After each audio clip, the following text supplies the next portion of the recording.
సొంత మేనిఫెస్టోతో పంచాయతీ ఎన్నికలకు వెళ్తున్నారు పలు గ్రామాల్లోని సర్పంచ్ అభ్యర్థులు. రంగారెడ్డి జిల్లా కొత్తపేటలో పసుల వనమ్మ నరసింహ యాదవ్ తనను సర్పంచ్గా గెలిపించాలంటూ ఓటర్లపై హామీల జల కురిపించారు.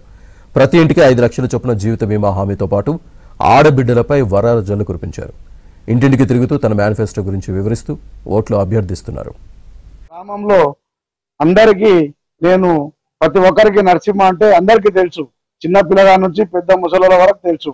అదే విధంగా నేను ఆ ప్రజలని నమ్ముకొని నేను ఒక ఉచిత బీమాలు పెట్టిన. ప్రతి మనిషికి ఒక 5,000 బీమా ప్రకటించిన. 50 అంటే 2,000 కడితే వాళ్ళకు 50,000 ఇన్సూరెన్స్ వస్తుంది. అది ప్రతి సంవత్సరం నేను నా గ్రామ ప్రజలకు ఉచితంగా ఇస్తున్నాను.